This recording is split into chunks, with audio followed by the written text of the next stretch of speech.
Cockroach की तरह survive कर रहे हैं। आपको आपकी औकात दिखाई है। सीजीआई ने मुझे पैरासाइट और कॉकरोच का है और मुझे इससे कोई बुरा नहीं लग रहा है, क्योंकि मैं जानता हूँ मैं यही लाइफ स्टाइल जी रहा हूँ। क्यों मैं ये कह रहा हूँ, ये समझने के लिए आपको ये देखना होगा। मेरे से कई लोग जो पर्टिकुलर इनकम के नीचे रहते हैं वो इस तरह के लोकेशन में रहते हैं।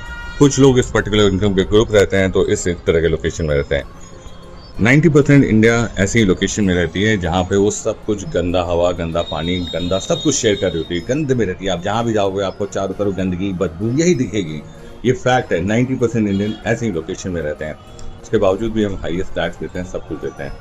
एक बंदा जिसकी लाइफ स्टाइल को मेंटेन करने के लिए 15 लाख रुपए गवर्नमेंट खर्च कर रही है टैक्स के पैसों से, तुम्हारे और मेरे जैसे कॉकरोच जो 9 से 9 की नौकरी करते हैं उसके टैक्स के पैसों से सीए की लाइफ स्टाइल में 15 लाख रुपए खर्च हो रहा है। मैंने 15 लाख रुपए खर्च हो रहा है। अगर वो इस तरह का लोकेशन देखेगा और इस तरह के लोकेशन से आए हुए लोगों को देखेगा कि वो सोशल मीडिया पे आके सवाल उठा रहे हैं, तो उनको कॉकरोच ही बोलेगा ना, वो उनको कॉकरोच ही बोलेगा। राइट?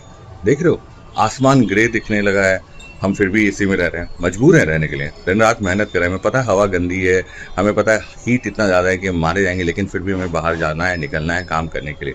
कॉकरोच की तरह सरवाइव कर रहे हैं। तो सीजीआई ने कुछ कहा नहीं है जिससे आपको नाराज होना चाहिए। सीजीआई ने बस आपको आपकी औकात दिखाई है। एक्सेप्टेड और नॉट।